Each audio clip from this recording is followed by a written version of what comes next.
Hi, this is Lorne Bourgeois. First off, I'd like to apologize for the quality of this video. I'm using my phone, so I don't have any expensive equipment, so I hope that's okay. And then secondly, I'd like to go into a little backstory of this project because this is actually a real project that I used to solve a real problem with my own family. And so I made some equipment, with this in mind. So the backstory is I have an aunt, and she has a son with severe autism. His name is Preston, and he's my godchild. And so, like many kids with severe autism, he's very into his schedule and his routine, and anything outside of that it really causes him a lot of stress, and which is very common. And the problem comes in is he's never been away from his mother for more than a day. So his mother's actually going away for surgery, and she'll be gone for 5 days in the hospital.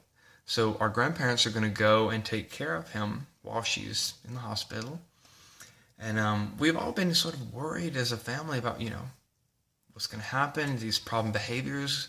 We're worried about tantrums and meltdowns, and also just about him having feelings of sadness and confusion, not knowing why his mother's gone, if she's coming back, So we've been trying to brainstorm, ways to deal with this, ways to comfort him and, teach him, she is coming back, And so we asked my grandmother, we said, what are you going to say when he asks, mommy, or when he says, where's mommy?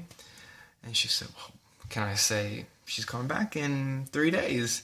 Well, he doesn't understand the concept of 3 days, or a day, and she can't say, well, she's coming back tomorrow. He doesn't understand tomorrow.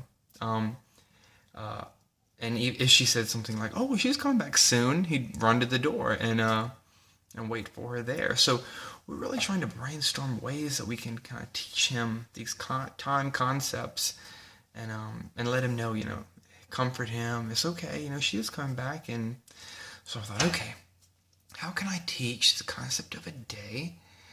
That's such a complex thing to teach. So I thought, okay, well, what if I link a day with some event in the day that he engages in, a transitory event? So I thought, okay, bedtime.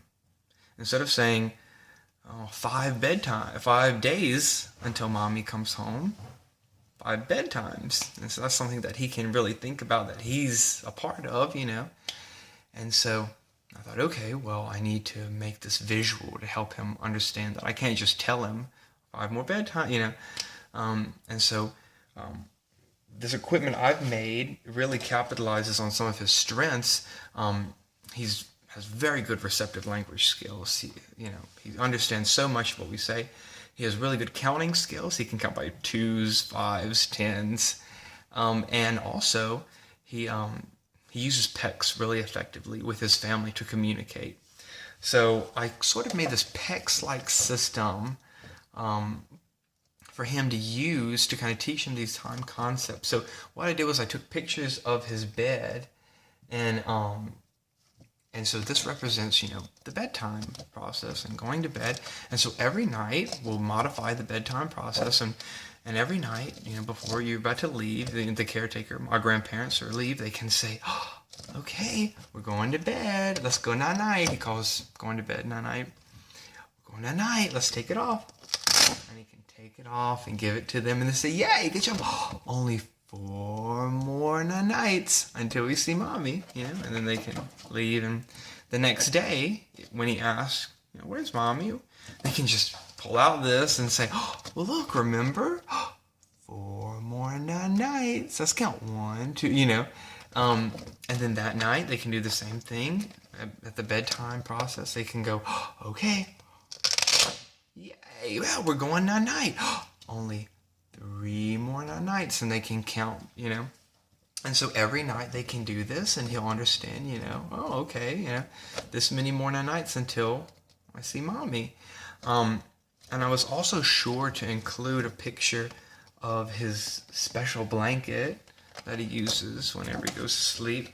So that way he can have some sort of tangible object sort of represents the bedtime process and going to bed, um, and so I also have a few different pictures of his mom that she can pick which one she wants to use, and then see which one works best, which one he responds better to, and then his mom really liked the idea, and she thought, well, we can also even further, put different family members' pictures here. And let's say my grandparents are coming to visit. She can say, oh, 5 more nights until Mama and Papa come to visit. So anyway, they really love this equipment that I built. And so, even if he doesn't understand it the first time they use it, over time, that's behavioral things. Consistency is really important. So if they use this every time, it will most likely, hopefully, it'll work. And also, it also comforts the family, meets the needs of a family in the sense that it gives them a way to respond and a way to comfort him, and show him a picture of his mom. So anyway, that's my adaptive equipment project. So thank you.